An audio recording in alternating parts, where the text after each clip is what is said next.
പിന്നെ അതിന്റെ തന്നെ സെമി ഓട്ടോമാറ്റിക് മോഡലാണ് ഈ ഇൻഡക്ഷൻ സീലർ തന്നെയാണ്. ഇതിൽ നമ്മൾ ഓരോന്നും എടുത്ത് നമ്മൾ കൈകൊണ്ട് പ്രസ് ചെയ്യും. ഈ മെഷീൻ ആകുമ്പോൾ നമ്മളുടെ ഒരു അഡ്വാൻറ്റേജ് എന്താണെന്ന് വെച്ച് കഴിഞ്ഞാൽ ഇതിനകത്ത് നമുക്ക് പ്രോഡക്റ്റ് ഇതേപോലത്തെ ബോട്ടിൽസ് ആണെങ്കിൽ നമ്മൾ ഇൻഡക്ഷൻ വാഡിന് നമുക്ക് ഇതിനകത്ത് പ്ലേസ് ചെയ്ത് കൊടുക്കാം.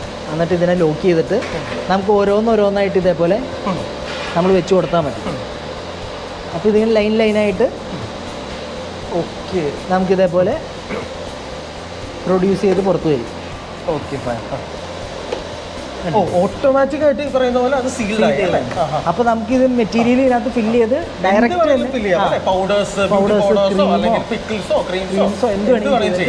നമുക്ക് ഇതേപോലെ ചെയ്ത് കൊടുത്തപ്പോൾ നിങ്ങളുടെ പ്രോസസ്സിങ് സ്പീഡായിരിക്കും.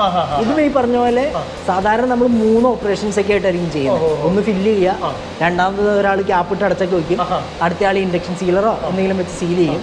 അതിന് പകരം ഫില്ല് ചെയ്യുന്ന ആൾ തന്നെ ക്യാപ്പിട്ട് അടച്ച് നേരെ കയറ്റി വെക്കാം. ആ സ്റ്റൈലിലാണ് നമുക്കിത് ചെയ്യാൻ പറ്റുന്നത്. അപ്പോൾ ഇതിനകത്തായിട്ട് നമുക്ക് മെറ്റീരിയൽ ഫില്ല് ചെയ്യാൻ പറ്റുക, ലിക്വിഡ്സ് ആവട്ടെ അല്ലെങ്കിൽ പേസ്റ്റ് ഒക്കെ ആവട്ടെ, അതിന് പറ്റിയ മെഷീൻസ് നമുക്ക് നോക്കാം. ഇത് ഈ കാണുന്നതൊക്കെയാണ് ഇതിന് പറ്റിയ ന്യൂമാറ്റിക് ബേസ്ഡ് മെഷീൻസ് ആണ്. അപ്പോൾ ഇത് ലിക്വിഡ് ഫില്ല് ചെയ്യുന്ന മെഷീനാണ്. ലിക്വിഡ് എന്ന് പറഞ്ഞാൽ നമുക്ക് വെളിച്ചെണ്ണ വരെ നമുക്ക് ഇതിനകത്ത് ഫില്ല് ചെയ്യാം. ഇത് ഡബിൾ ഹെഡ് മെഷീനാണ്. 100 to 1000 ml കപ്പാസിറ്റി ഉള്ളതാണിത്. ഇതിൻ്റെ തന്നെ നമുക്ക് 10 to 100 ml കപ്പാസിറ്റി ഉള്ള മെഷീൻസ് അവൈലബിൾ ആണ്. അതിൻ്റെ തന്നെ പേസ്റ്റ് ഫില്ല് ചെയ്യാവുന്ന 50 gram വരെ പേസ്റ്റ് ഫില്ല് ചെയ്യാവുന്ന മെഷീനാണ് ഈ കാണുന്നത്. ഇത് മാനുവൽ ഓപ്പറേറ്റഡ് മെഷീനാണ്. ഇതൊക്കെ വരുമ്പോൾ നമുക്കൊരു 20,000 രൂപ റേഞ്ചിൽ നമുക്ക് മാനുവൽ ഓപ്പറേറ്റഡ് മെഷീൻസ് അവൈലബിൾ ആണ്. പിന്നെ നമുക്കൊരു 60 മുതൽ നമുക്ക് ഇതേപോലെ പേസ്റ്റ് ഫില്ലറുകൾ അവൈലബിൾ ആണ്. ഇത് നമുക്ക് 100 ml മാക്സിമം കപ്പാസിറ്റി വരുന്നതാണ്. ഇത് തന്നെ 1000 ml ഉണ്ട്, 5000 ml ഉണ്ട്. ഇപ്പം നമ്മളുടെ ബാറ്ററൊക്കെ, അതായത് നമ്മുടെ ഈ ദോശമാവ് അതൊക്കെ ചെയ്യുന്നവർക്കൊക്കെ ഒത്തിരി ഉപകാരമുള്ള മെഷീനാണ്. അതേപോലെ നെയ്യ്, ക്രീമുകൾ, സോസ്, ഇതൊക്കെ നമുക്ക് ഈ മെഷീനകത്ത് ഫില്ല് ചെയ്ത് ചെയ്യാം. ഇപ്പം ഈ ലിക്വിഡിൻ്റെ നമുക്കൊരു ഡെമോ നോക്കാം.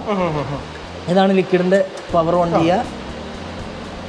ഇതിനകത്ത് നമുക്ക് 2 ഹെഡാണ് വരുന്നത്. ഇത് വെച്ച് നമുക്ക് ആ പെഡലൊന്ന് പ്രസ് ചെയ്താൽ ഓക്കെ ഓട്ടോമാറ്റിക് ആയിട്ട് സെറ്റ് ചെയ്ത് കൊടുത്താൽ ലിക്വിഡ് ആ കുപ്പിയിൽ വന്ന് നിറയുന്ന രംഗങ്ങളാണ് കാണുന്നത് അല്ലേ? അതെ.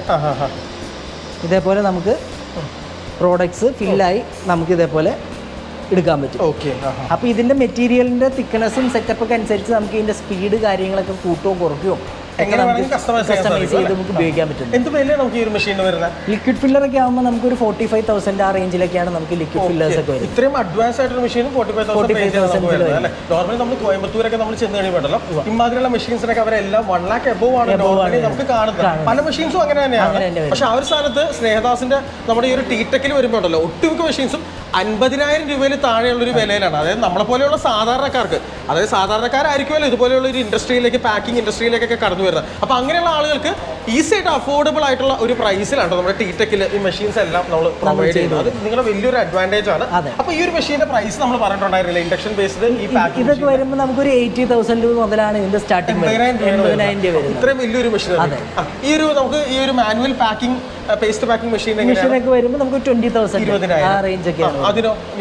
ഇതൊക്കെ വരുമ്പോൾ നമുക്കൊരു 60-65 ആ റേഞ്ചിലൊക്കെയാണ് സ്റ്റാർട്ട് ചെയ്യുന്നത് അല്ലേ? പിന്നെ ഇത് ഇപ്പൊ ഈ ഒരു മെഷീന്റെ ഒപ്പം ഈ ഒരു മെഷീനും കൂടി ആഡ് ചെയ്ത് നമ്മൾ ചെയ്യുമ്പോൾ നമുക്ക് ഒരാൾ മതി ബോട്ടിലിനകത്ത് കുറയ്ക്കാൻ പറ്റും. ഒരാൾ ഫില്ല് ചെയ്യണു, രണ്ടാമത് ലോഡ് ചെയ്യുന്ന സമയത്ത് നമുക്ക് ഇതിന് ക്യാപ്പിട്ട് അടച്ച് ഈ കൺവെയറിൽ വെച്ച് കൊടുക്കാം. അപ്പോൾ നമുക്ക് ഒരാൾക്ക് തന്നെ 3 പേര് ചെയ്യുന്ന പ്രോസസ്സ് ഒരാൾക്ക് തന്നെ ചെയ്ത് നമുക്ക് പ്രൊഡക്ഷൻ കോസ്റ്റ് കട്ട് ചെയ്യാൻ പറ്റും.